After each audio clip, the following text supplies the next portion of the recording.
نحمده ونصلي ونسلم على رسوله الكريم اما بعد فاعوذ بالله من الشیطان الرجیم بسم اللہ الرحمن الرحیم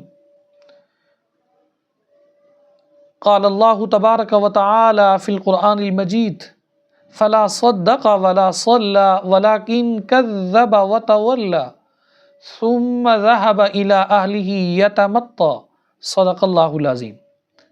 سامعین و ناظرین، آج کے درس کے اندر ہماری گفتگو کا عنوان ہے کھانے اور پھل پر فاتحہ پڑھنا کیسا ہے۔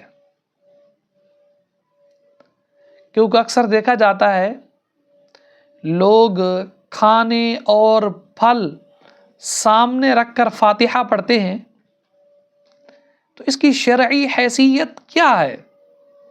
کیونکہ بعض لوگ اس پر اعتراض کرتے ہیں اور ایسے کھانے کو کھانا جائز ہی نہیں سمجھتے، تو لہٰذا قرآن اور حدیث اس کے بارے میں کیا کہتا ہے؟ یاد رکھیے، کھانے کو سامنے رکھ کر فاتحہ دینا ضروری بھی نہیں ہے اور اس کی شریعت میں ممانعت بھی نہیں ہے کہ کھانا اگر سامنے موجود ہے، اللہ معاف کرے کوئی حرام ہو گیا ہے، ایسا نہیں ہے۔ شریعت میں اس کے کوئی ممانعت نہیں ہے۔ کھانا سامنے نہ ہو تب بھی فاتحہ دی جا سکتی ہے اور اس کی شریعت میں ممانعت بھی نہیں ہے۔ فاتحہ میں کیا ہے؟ ایک تو کھانا ہے جو حلال اور طیب ہے، اور دوسرا اس پر قرآن مجید کی چند سورتیں یا آیتیں پڑھی جاتی ہیں، وہ بھی ثواب اور برکت کا کام ہے۔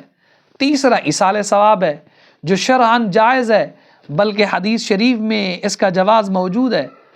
اب جو صاحب اس کے کھانے کو ناجائز کہتے ہیں یا ناجائز سمجھتے ہیں، وہ بتائیں کہ ناجائز ہونے کی شرعی وجہ کیا ہے۔ خوشی کے موقع پر ایک دوسرے کو ہدیہ اور تحفہ بھیجنے کی ترغیب حدیث شریف میں آئی ہے۔ سرکار علیہ الصلوۃ والسلام نے فرمایا، ایک دوسرے کو ہدیہ کیا کرو، تم میں محبت پیدا ہوتی ہے۔ ایصال ثواب کا کھانا فقراء اور مساکین کو دیا کرے۔ تبرک کا کھانا دوست احباب بھی کھا سکتے ہیں۔ خلاصہ کلام یہ ہے کہ اگر پھل وغیرہ آگے موجود ہیں تو اس پہ فاتحہ پڑھی جاتی ہے۔ یہ ہمارے اسلاف کا طریقہ ہے، اولیاء امت اور اکابرین ملت کا طریقہ ہے۔ اس کے اندر شرعی کوئی قباحت نہیں ہے۔ اگر آپ کے پاس جو احباب اس کو ناجائز اور حرام سمجھتے ہیں، اگر آپ کے پاس کوئی دلیل ہے، قیامت تک کا وقت ہے، آپ اس کے ناجواز ہونے پر کوئی ایک دلیل تلا کر دیں۔ خواہ مخواہ کی رٹ لگا کے بیٹھ جائیں، ضد اور ہٹ درمی پہ آ جائیں، نہیں جی یہ حرام ہے، یہ حرام ہے، یہ حرام ہے۔ تمہارے کہنے سے حرام نہیں ہوگا، حرام وہی ہوگا جسے رب رسول حرام فرمائیں گے۔